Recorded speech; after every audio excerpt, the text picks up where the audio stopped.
Hai nagaan waaqayyo isiniif haa ta'u akkam jirra jirtu har'a deebi'ee dhufee jira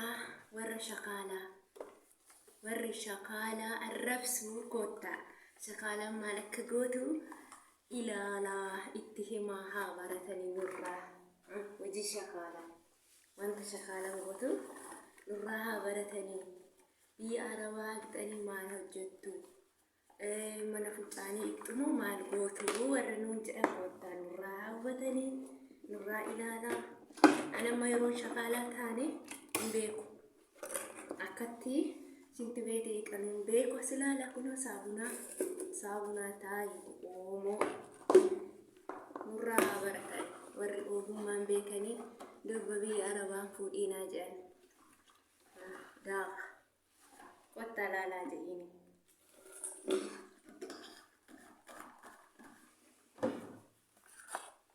Ay, Chronics qoricha durboota.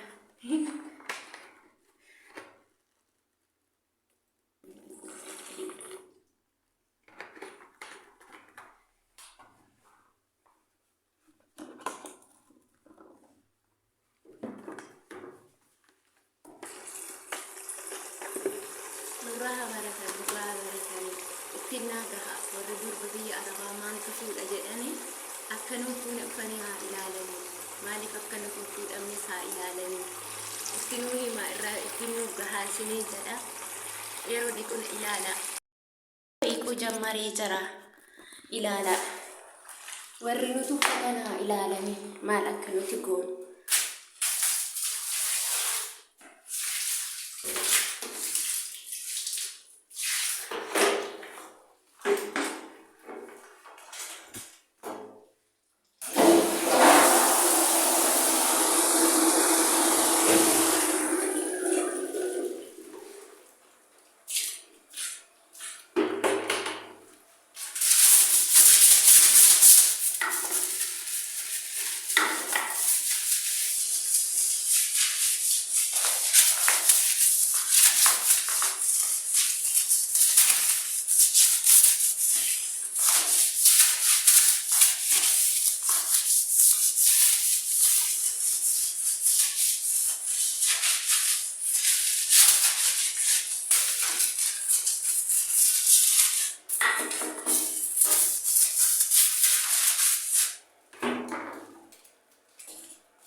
warrumaan beektan nuun jettan kun waan nuti ejjennu ilaala warri shakaalaa jettan isumatti na aarseeti akkanan aarii kan hojjechaa jiru.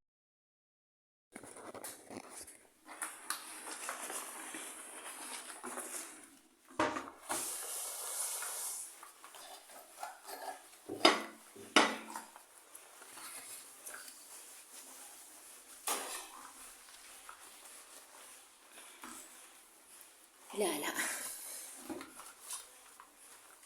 Ogeetti durba biyya arabaa jechuun kun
saabunaa siinqee fedheera kaameraatu badaanatti tolatti qabate malee